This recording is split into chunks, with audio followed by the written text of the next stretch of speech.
Well, here we are, the big one. Arguably the most popular of all the copy abilities, easily the most recognizable behind only Parasol in terms of how many games that it's appeared in. It's always one of the first abilities you get in every game, it's the poster child for Kirby copy abilities in general, and only nets more bonus points for being a reference to one of the titans of video games. I am, of course, talking about... While I fix this, if you enjoy the video, don't forget to like, comment, and ring the notification bell after subscribing for more content. Ringing that bell will tell you whenever I upload a new video, including other spotlights. As always, don't forget in your comments to vote for the next ability. Voting ends January 1st, 2022, so if you're voting after that point or something, let me know what you think about Sword. Do you love it? Do you think it's overrated? Surprised that it took so long for Sword to win the vote? Let me know, and once again, enjoy the video. Okay, so today we are covering Sword. We've got 17 games to cover today, which is a whole bunch. Even combining Fire and Burning into one video didn't give us that many games, although as we know, that video turned out to be almost an hour long. The length of Spotlight isn't always the determining factor for these things, otherwise the Jet video would have been much longer. So how does Sword fare? Does this courage-infused blade strike up to heavy hitters we've covered, like the aforementioned two? Or is this blade dulled to the point where it can't even break through something like a mirror? As we do with longer spotlights, let's start with the games it isn't very good in before moving on to the good. It's time for us to talk about Sword. Well, there is a lot of games to talk about today, so let's start with one that I can explain very quickly. Have you watched a spotlight before? If yes, skip to the next game in the timestamps. Trust me, I am not here to waste your time. But if this is your first, then bad news. There is only a small handful of abilities in this game that can barely escape the wrath of Tornado. And wouldn't you know it, Sword is not one of them. There's nothing that Sword can do that Tornado can't do better, except for beat Meta Knight, and if Sword wasn't mandatory, Tornado would make that fight an absolute joke. Sword being mandatory is probably the best thing it'll have going for it for a while. Talking about bad abilities in the original Kirby Superstar is actually kind of tricky, since while we have plenty of information on the strong, powerful abilities, there's not much digging to be done with the bad ones. Sword, at least, is very easy to explain, because it's weak, it isn't fast, its dash attack actually stops if you hit an enemy, the works. Sword Spin, the aerial dash attack, has good range on it, and I guess Sword in general has pretty good range, so it has that going for it, at least, but to be honest, it'd be faster to list the abilities that have bad range than the opposite. Considering it doesn't really have anything else going for it, even underwater, this is another game where Sword simply doesn't cut it. Unfortunately, Superstar Ultra is next, and believe it or not, it's even worse here than in the original. On the surface, it might not seem so bad. Its dash attack works like a normal dash attack now, for starters. And to use a more scientific term here, the jankier abilities were mostly toned down coming into this game, so absolutely nutty stuff like Plasma and Wheel were toned down, leaving way for abilities that either received buffs or just appreciate the new feel of Ultra, like Hammer and Ninja, to become more viable. If Sword got the right adjustments, it could be rather decent? Sadly, it was not meant to be. Sword is still very mediocre for movement and damage, and for the record, I don't count Meta Knight as Sword since he's his own thing. I don't really count Day-to-Day as Hammer anymore either. My old Hammer Spotlight is even more outdated than it was before, I guess. What I can mention, and the ultimate reason why Sword is actually worse than Superstar Ultra, are Sword Knight and Blade Knight, the helpers granted through Sword and Meta Knight. Neither helper is useful in any game mode, especially in Meta Quickmare, Nightmare Ultra, but the one where this stings the most is in Helper to Hero. One of them is bottom 3 and the other is bottom 4. 2 for the price of 1. Why be bad once like every other less than stellar ability when you can be awful twice? The only things that I can even think of saying in its favor are that solo runs exist for the True Arena, which aren't very easy to find in this game, and that in the aforementioned Meta Nightmare Ultra, spawning a Sword Knight can get Meta Knight some crazy distance. And neither of these things are actually impressive. You're not using Sword Knight for, the sword, but they're worth mentioning. They're little victories, Let's move on to Return to Dreamland where, surprise, surprise, it's not good.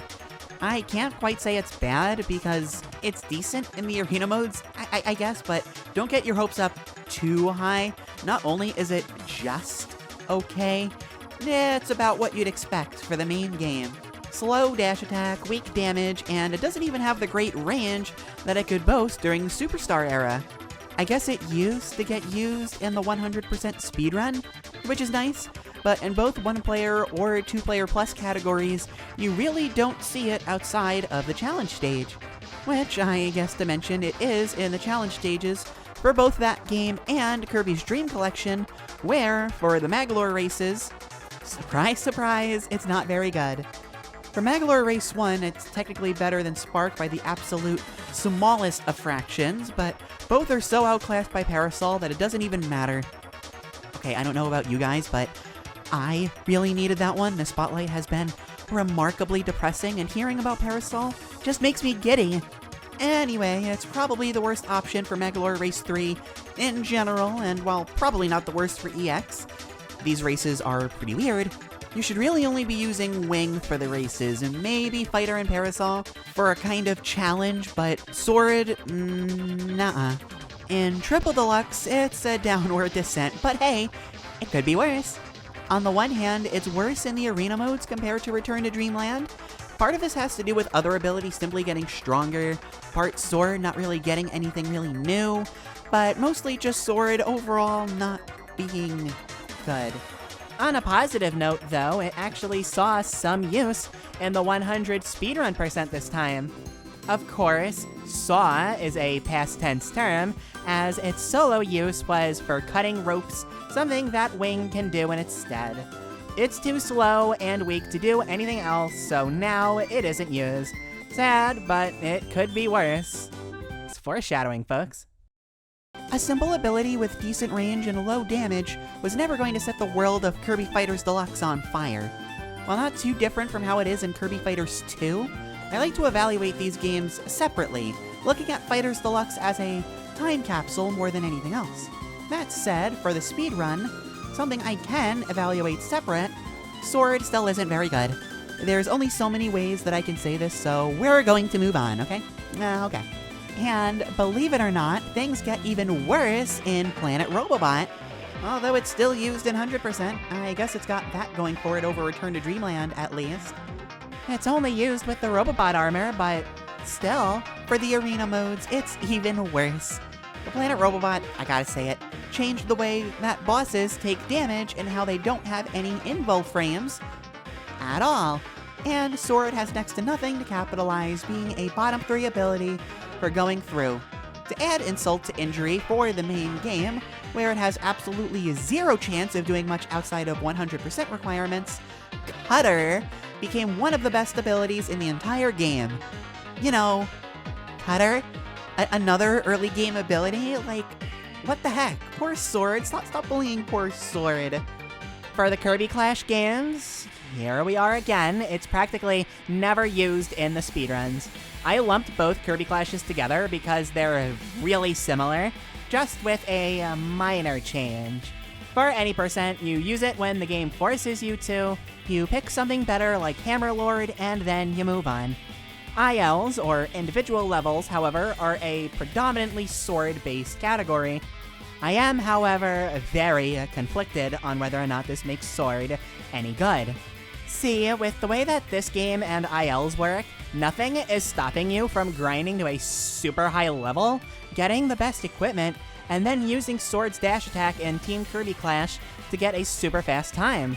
In Super Kirby Clash, it's even quicker, since there's a very short window where, if you jump out of a dash, you can still get the not dash version of an aerial. And Swords comes out faster than its dash attack. You'll reach a point where it's faster to just use Hammerlord eventually, but for a lot of fights, Sword Knight is the fastest. I don't think I've ever made this clear, but a while ago I changed the standards for spotlights from being any percent is all that matters to every category is relevant, but any percent, 100%, boss rushes, and certain game-specific modes matter the most. Individual levels don't really carry a lot of weight unless you can use what you're practicing in a more relevant category. Anybody can go dummy with Hammerlord or B-Mage, but you need to grind to do that with Sword Knight.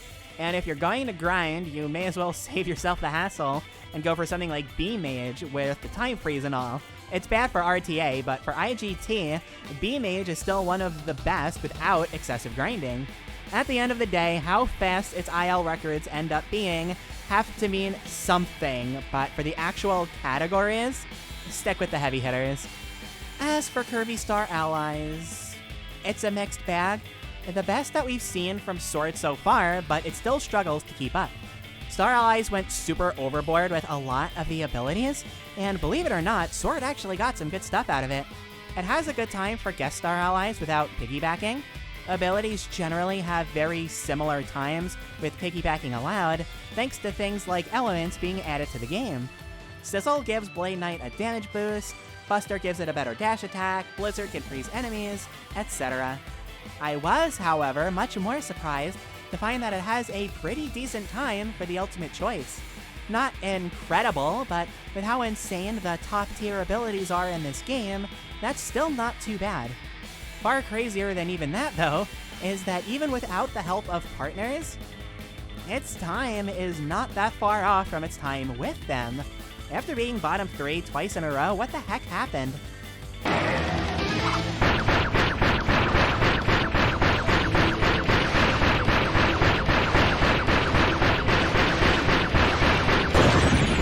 On top of that, it's gotten a buffed dash attack, a buffed down thrust, the aerial down B, and a nice throwback to Amazing Mirror, as we'll see later, with how it can deal with mini-bosses. Things get even better with the elements, of course, but on its own, it's still not bad. All that said, though, don't make me say more, please. Despite all of this, it's still never used in a regular run, which, I mean, that's fair, but what about what we were just talking about? It's good enough, right? Well, have you ever seen abilities like Plasma for movement or Hammer and Spider for the boss rushes? They're all reasonably better than Sword, and those aren't even great abilities themselves. Magalore, the Mage Sisters, Riptide and Ku, Mennonite, Wing, Bomb, these are the abilities that define how absolutely broken Star Allies is. This version of Sword in a lot of other games, minus the elements of course, I would think is a great ability, but this game sets a very high bar. Count your victories though, because I still wouldn't call Sword bad. It's above average, which, while not good, is the best we have so far. So, there you go. Sword, the most prominent of all the Kirby copy abilities. Gaze in awe at the monumental list of games it isn't very good in. But just because you'd rather do just about anything than learn about Sword's overall quality, that doesn't mean it's totally worthless. Because, yes, even an ability like Sword, with that much bad, has its moments to shine, and we're gonna go over them now. As already stated, in Kirby's Adventure, all you really needed was Tornado. I thought we were talking about the good games now? For Nightmare, things are a lot different, mainly since Tornado isn't all that good anymore. Not useless, but gutter to the point where you need to search for alternatives. For movement, Sword isn't going to get you anywhere, but for dealing with boss fights, it's actually quite good, for two main reasons.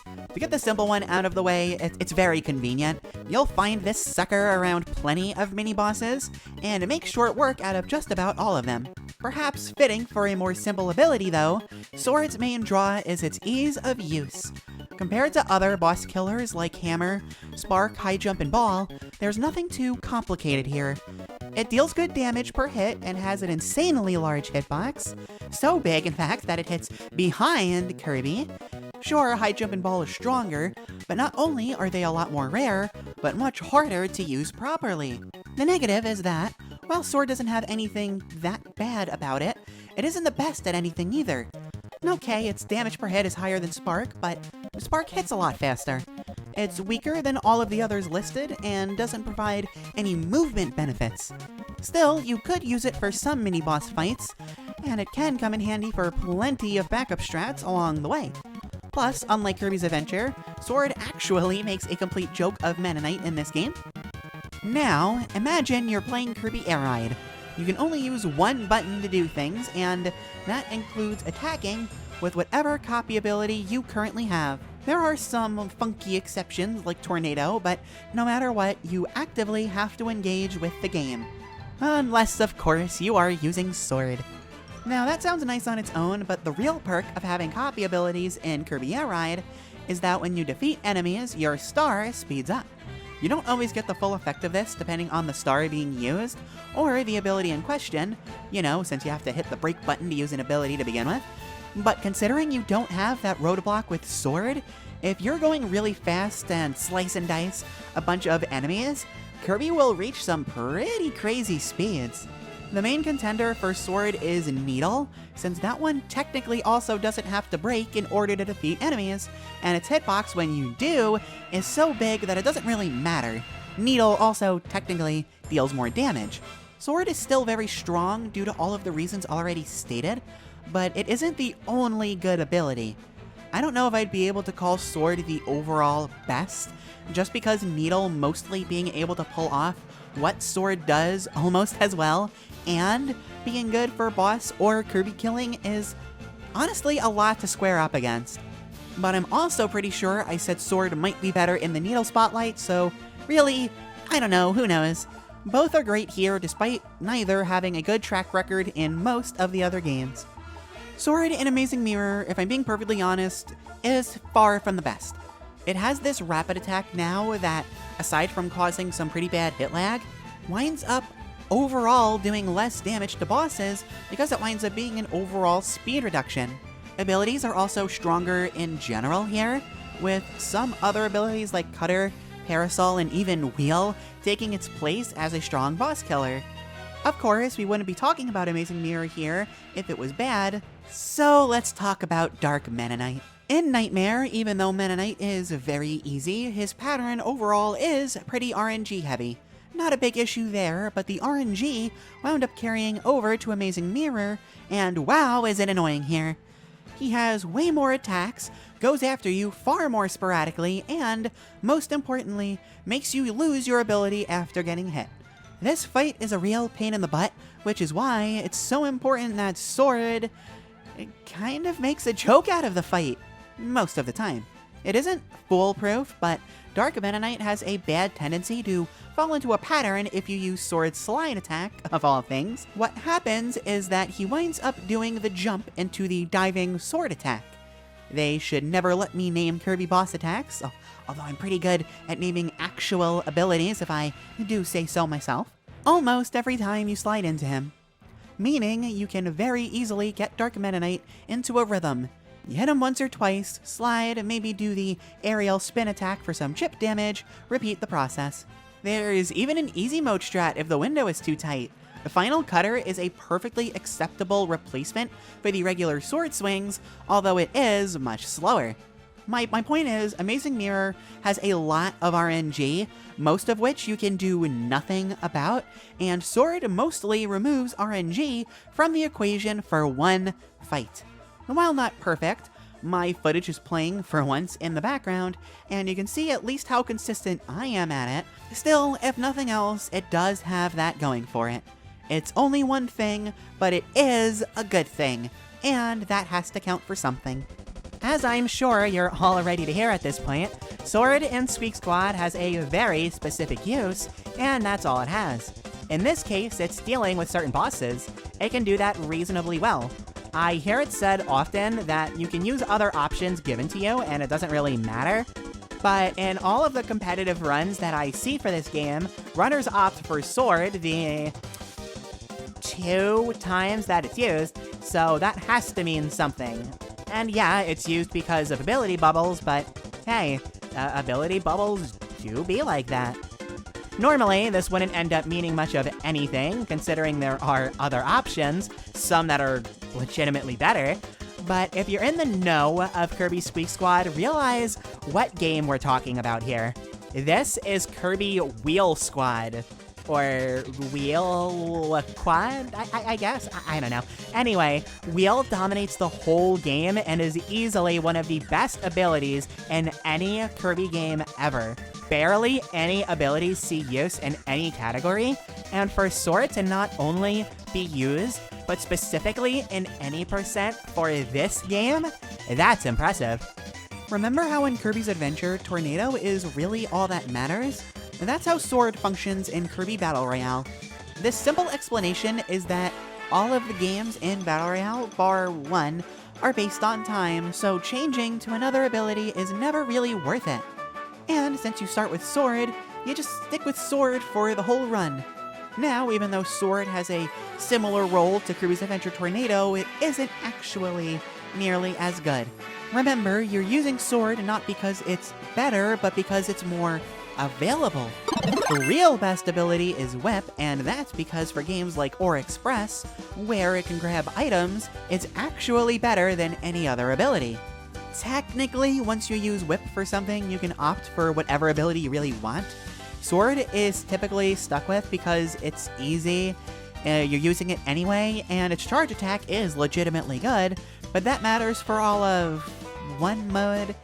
And even then, I can't see other abilities losing that much time, if any. And for all we know, other abilities could be better. Battle Royale really isn't all that optimized. Truth be told, being mandatory is really what makes it viable in the run. Which is a shame because, again, the best runs, of which I can count on one hand, use Sword for most of the game. Now, genre-savvy Kirby players might be thinking right about now that I haven't mentioned Kirby Fighters 2 yet. I was considering splitting this up into bad Kirby Fighters 2 and good Kirby Fighters 2. I ultimately decided to just dump it all here, and you'll understand why in a bit. To start off with the good, unlike Fighters Deluxe, Sword fares better in the single-player, renamed single-handed mode. Nothing crazy, but very nice. This change is likely due to there being more enemies to go after, and like in Battle Royale, the charged spin attack is very good. You also use it for the story mode a pretty fair amount, but again, like Battle Royale, it's because you really don't have any better options, at least on New Game. Take what you can get and all, but Sword showing in the single-handed mode is far more impressive. For competitive, on the other hand, sitting pretty at third from the bottom on the tier list. I'd smack it on the very bottom personally. I think Sword is absolutely useless, but the pros know the game the best. I mean, third from the bottom isn't really much better. Sword's kit doesn't really work well with itself. You know the dash attack that you can cancel into the up B and then do the down B after? Looks cool and all, doesn't work here. The moves are still here and accounted for, they just don't connect. Sword's moves working really poorly off of each other is not a good look. The standard Sword Slash can confirm into Spin Attack, and while it's not a true combo you can get out of it, it is a mix-up, and that's, gosh, I don't know, something at least? I am cutting Sword a break and putting it with the good because of single-handed mode, and to a slightly lesser extent story mode, but I do want to bring up Community Edition, a mod of the game, which aims to balance the abilities. Nothing crazy in terms of nerfs, mostly buffs for abilities that need them, and Sword really needs them. The demo version is out now if you'd like to try Community Edition Sword for yourself, but if you want a basic rundown from some competitive players that actually know what they're doing with Sword, I asked for some thoughts, and this is what I got. From Keystone, Sword's changes in the current public Community Edition beta are better hitboxes on Jumping B, Dash B, and Up B, and many moves being made much faster, including Standing B, Up B, and Holding Up, which are all frame 6. Their defensive presence is their strongest aspect right now due to all of their fast, safe buttons. They can also threaten at long range and neutral once they have Blade Beam stored, which can scare the opponent into making a mistake or blocking at the wrong time if usage is mixed up. However, they struggle in the mid-range due to the fact that Blade Beam needs to be charged and the stubby range on all of their moves. This seriously hinders them in neutral if they don't have Blade Beam. Not only that, but due to the range on all their defensive buttons, savvy players can space outside of their range. That being said, if the opponent does make a mistake, Sword can punish it really well with jab pressure and getting a strong off of that. At TLDR, it's great at punishing the opponent's mistakes, but it has trouble finding openings against characters with strong pokes. From Kirby BIM, Sword plays much exactly the same as they do in the base game, except they swing faster and some controls work more consistently at a longer range. Sword's biggest threat in both versions is their snowballing offense once they land the right hit. They have consistent damage output regardless of where they are on screen, and has great ways to swat people out of the air.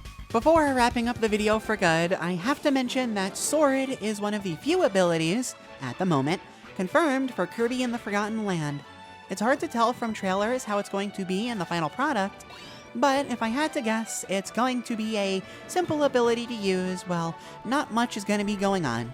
Good for beginners, but there isn't that much to dive into, unlike with most other abilities. That's the nice way of saying that I think it's gonna stink. So, here we are, end of the video. Much faster than I expected, given how many games it's in. So, was Sword a cutting-edge masterpiece, or dull as a dishwasher? I never knew that phrase existed until writing this video. Even I'm learning new things for copyability spotlights. Anyway, Sword was kinda bad, and even some of its good showings were a mere technicality. I need to actually cover some of the other bad abilities, and especially give Beam a redo. That's a contender. But for right now, I'm willing to say that, overall, this is one of the worst abilities in the entire franchise, if only for how many games it isn't very good in. Originally, when writing this, I was ready to call it the singular worst, but I'm not sure if I can still say that now, only because, in a surprising amount of games, it has a randomly small niche, or, even if only by technicality, it's actually kind of good.